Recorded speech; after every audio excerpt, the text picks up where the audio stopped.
క్లాసులో నిద్రపోతున్న రాముని లేపి, ఒకవైపు బంగారం, ఇంకోవైపు తెలివి ఉంటే నువ్వు దేన్ని ఎంచుకుంటావు అని అడిగారు టీచర్. నేను బంగారాన్ని ఎంచుకుంటాను సార్ అన్నాడు రాము నవ్వుతూ. నేనైతే తెలివిని ఎంచుకునేవాడిని అని అన్నాడు టీచర్. ఎవరికి ఏది తక్కువగా ఉంటే దాన్నే ఎంచుకుంటారు కదా సార్ అన్నాడు రాము. బబ్లు, ఆంటీకి ముద్దు పెట్టు అన్నది బబ్లు వాళ్ళమ్మ.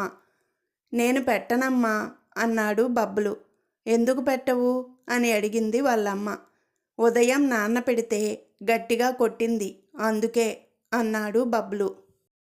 ఎప్పుడూ నా మెసేజ్లకు ఆలస్యంగా రిప్లై ఇస్తావెందుకు అని అడిగాడు వెంగళరావు. నీ మెసేజ్లు 1/2 డజన్ సార్లు చదివాకే రిప్లై ఇస్తాను, అందుకే ఆలస్యం అవుతుంది అన్నాడు తింగర్రావు. నా మెసేజ్లు అంత శ్రద్ధగా చదువుతావా అని అడిగాడు వెంగళరావు. నీ మెసేజ్ల నిండా స్పెల్లింగ్ మిస్టేక్లే ఉంటాయి, అవి ఒకసారి చదివితే ఎవరికైనా అర్థమై చేస్తాయా అన్నాడు తింగర్రావు.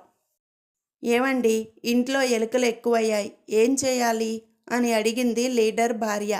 వాటికి రేషన్ కార్డులు, ఓటర్ ఐడీలు ఇప్పించు అన్నాడు నాయకుడు. ఎందుకు అని అడిగింది భార్య. ఇంకేముంది, అవి కూడా మనలాగే పక్క ఊరికి వలస వెళ్ళిపోతాయి అన్నాడు నాయకుడు.